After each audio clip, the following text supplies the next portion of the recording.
Hello everyone, I welcome to all of in this video. इस video में हम करेंगे आज आपका कुछ practice set general English for union assistant high court के लिए। और मैं आपको बता दूं कि जेकेपी कांस्टेबल के लिए भी मैं आपको बता दूं कि सेम इंग्लिश जो है पूछी जाएगी एग्ज़ाम में। तो ये इंग्लिश कांस्टेबल के लिए भी है और यूनियन असिस्टेंट के लिए भी है। तो इसमें कुछ प्रैक्टिस क्वेश्चन रखेंगे। तो आज का सिर्फ ये हमारा डेमो लेक्चर ही है। देखते हैं कितने बच्चों का अच्छा रिस्पॉन्स आता है, तो उसके बाद ही आपको पता है कि लेक्चर को आगे कंटिन्यू किया जाएगा। सो फर्स्ट क्वेश्चन जो है हमारा प्रीपोजिशन से है कि do you live dash way street Newport. तो यहाँ पे बताइएगा कि क्या आएगा। यहाँ पे इन एट आएगा, एट इन आएगा, ए एन आएगा, फिर ए या फिर द आएगा यहाँ पे। ठीक है, देखो ये जो क्वेश्चन है सिंपल सी बात है। ये जो क्वेश्चन हैं ये आपका कहाँ से है, प्रीपोजिशन से है।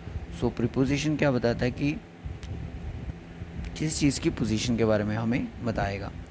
कि सिंपल सी बात यहाँ पे हम देखेंगे, अगर आप जैसे कि हम बात करते हैं कि अगर आप जम्मू डिस्ट्रिक्ट में लाइक रहते हो, जम्मू डिस्ट्रिक्ट में JNK में रहते हो, सो एट आप बोलोगे कि आई लिव इन JNK में। कहाँ पे? एट जम्मू में। ठीक है, छोटे प्लेसेस के लिए हमेशा एट यूज़ किया जाएगा, बड़े प्लेसेस के लिए हमेशा JNK यूज़ किया जाएगा। सो यहाँ पे क्या आने वाला है कि आपका एट आएगा या फिर इन एट आएगा। तो इसका मतलब ऑप्शन सी और डी मेरा यहाँ पे नहीं होना है। सो यहाँ पे पूछा जा रहा है कि डू यू लिव इन। तो देखो बे स्ट्रीट की यहाँ पे बात करें कि do you live way street. Street कोई मतलब कि छोटा घराना ही होगा, तो यहाँ पे ओबियसली क्या आएगा, एट आएगा। और इन न्यू पोर्ट हो सकता है बहुत बड़ा हो, बहुत बड़ा एरिया हो। सो यहाँ पे बात चल रही है, तो यहाँ पे जो एट और इन यहाँ पे मोस्ट अप्रोप्रिएट लग रहे हैं। नेक्स्ट क्वेश्चन कि वास्कर found the cat hiding dash the bed, below the bed कि अंडर द बेड। एट या फिर एन आएगा। देखो एट तो यहाँ पे नहीं है, इनका भी यहाँ पे कोई काम नहीं है। सो यहाँ पे जो आएगा आपका क्या आएगा, अंडर द बेड। अंडर क्यों किया जाता है कि जो चीज़ कवर की गई होती है उसको हम क्या बोलते हैं, अंडर बोलते हैं। डायमंड कॉफ़ी एवरी मॉर्निंग क्या आएगा। देखो ये जो आपका आ गया, ये आ गया आपका नॉर्मली जो टेंसेस होते हैं उनमें से क्वेश्चन पूछा जा रहा है कि डायमंड जो है ड्रिंकिंग करेगा कॉफ़ी एवरी मॉर्निंग को कर रहा है। देखो ये किसी चीज़ की हैबिट बता रहा है। और यहाँ पे जब हैबिट बताई जाती है जो डेली हो रही है, सो वहाँ पे जो हमारा टेंस फॉलो किया जाता है वो होता है आपका सिंपल प्रेजेंट टेंस वहाँ पे फॉलो किए जाते हैं। तो सिंपल प्रेजेंट टेंस की अगर हम बात करें तो वहाँ पे आपका एक सब्जेक्ट होता है, वर्ब की फर्स्ट फॉर्म के साथ एस या फिर ES तब लगता है जब हमारा सब्जेक्ट सिंगुलर होता है और ऑब्जेक्ट होता है। तो यहाँ पे हम क्या करेंगे कि डायमंड हमारा सब्जेक्ट आ गया, तो यहाँ पे क्या है कि वर्ब की फर्स्ट फॉर्म के साथ यहाँ तो डायमंड तो सिंगुलर है, सिंगुलर के साथ तो यहाँ तो एस लगता है, यहाँ तो जब वर्ब की फर्स्ट फॉर्म आती है यहाँ तो एस लगता है या तो ES लगता है। तो यहाँ पे क्या काफ़ी होगा, देखो ड्रिंकिंग यहाँ पे नहीं आएगा, ड्रिंक यहाँ पे नहीं आएगा, यहाँ पे क्या आएगा, ड्रिंक्स आएगा कि drinks coffee every morning. Next question, my mother to pray in the temple.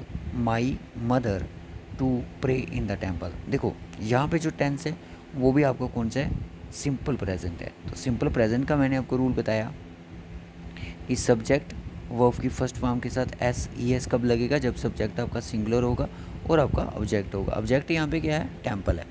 ठीक है, माई मदर क्या है, मेरी मम्मा एक ही है, तो सब्जेक्ट आएगा। तो वर्ब की फर्स्ट फॉर्म के साथ क्या लगेगा, S लगेगा या तो ES लगेगा। वेंट नहीं आएगा, सेकेंड फॉर्म हो जाती है। उसके बाद गोइंग ये आएगा goes. So goes will be the answer. Next question, the baby has all the chips.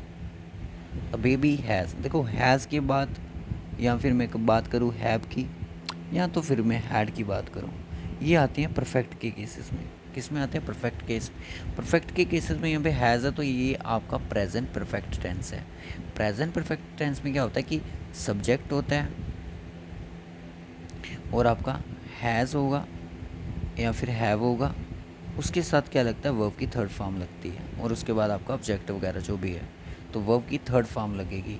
सो यहाँ पे हैज़ के साथ बात क्या आएगा, ईट तो नहीं आएगा, वर्ब की फर्स्ट फॉर्म है, एट भी नहीं आएगा, वर्ब की सेकंड फॉर्म है, तो क्या आएगा यहाँ पे ईटन आएगा।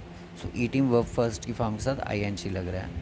उसका यहाँ पे बोल रहा है कि choose the correct synonym of tiny. Tiny क्या होता है, बहुत छोटा, लार्ज, लिटल, या फिर क्या बोलेंगे यहाँ पे, ऑप्शन डी बिग है, तो इसका मतलब क्या हो जाएगा, टीनी का मतलब हो गया स्मॉल चीज़ होना, कोई बिल्कुल छोटी होना। सिनोनियम मतलब कि सिमिलर वर्ड, सिमिलर मतलब कि सेम वर्ड, ठीक है। सो टीनी का क्या आ गया, लिटल आ गया यहाँ पे। Next question, Anna and Mike going for skiing. Anna और जो माइक है, दो पर्सन है, तो दो पर्सन है तो यानी कि सब्जेक्ट क्या हो गया, प्लूरल हो गया। तो उसके बाद क्या आएगा, इज़ तो नहीं आ सकता, विल तो नहीं आएगा, क्या आएगा, आर आएगा। आर और जो वर होते हैं ये दोनों कहाँ पे यूज़ किए जाते हैं, जहाँ पे आपका सब्जेक्ट प्लूरल होता है। पर आर यूज़ किया जाता है प्रेजेंट के केस में, वर यूज़ किया जाता है पास्ट के केस में, पास्ट में आने की पास्ट कंटिन्यूस के केस में यूज़ किया जाता है। तो आर किया जाता है प्रेजेंट कंटिन्यूस और प्रेजेंट परफेक्ट जो आपका कंटिन्यूस लास्ट वाला रहता है उसमें किया जाता है। तो आर यहाँ पे अप्रोप्रिएट हो जाएगा। They are going to home, इसी तरह का क्वेश्चन यूनिवर्सिटी के एग्ज़ाम में पूछा भी गया था। दे आर गोइंग, देखो आज बेसिक क्वेश्चन है, थोड़ा कल लेवल बढ़ाया भी जा सकता है इसका। They are going to their home, here home या ए होम या फिर there home. They are going to their home, तो देयर क्या है, एक प्रनाउन है, उनके बारे में बता रहा है कि उनके घर पे वो, अपने ही घर पे वो जा रहे हैं। It has been raining from morning या फॉर या सिंस या फिर इन। देखो टेंसेस पढ़े होंगे, आप इसके रूल्स को पता कर सकते हो कि सुबह से रेनिंग हो रही है, तो यानी कि सुबह से हो रही है, अभी तक जो चल रही है रेनिंग, ठीक है। एडवर्ब ऑफ हैप्पी, एडवर्ब क्या हो गया, हैप्पी का। इसका आंसर सभी बच्चे मुझे कमेंट बॉक्स में बताएंगे, जो भी इसका आंसर होगा कि हैप्पी का एडवर्ब क्या होता है, ठीक है। हैप्पीनेस होता है, हैप्पीली होता है, हैपन्स होता है, या फिर नन ऑफ दिस होता है, क्या होता है इसका आंसर। जो भी आंसर आपको लग रहा है आपके माइंड में, उसको आप कमेंट बॉक्स में बताइए। अगर आपके आंसर पे रेड, हमारी तरफ से अगर रेड लाइक हो गया, चैनल की तरफ से आपको लाइक मिल गया, सो इसका मतलब आपका आंसर सही होगा। तो इस वीडियो में हम इतना ही रखेंगे, मिलेंगे आपसे नेक्स्ट वीडियो में। इस वीडियो का फीडबैक ज़रूर दीजिएगा। 10 क्वेश्चन थे और प्रैक्टिस से, और बिल्कुल मैं आपको बता दूँ 0 लेवल के क्वेश्चन थे, ज़्यादा डिफिकल्ट नहीं थे, कांस्टेबल के लिए भी हैं और यूनिवर्सिटी के लिए भी है। Bye bye, take care guys.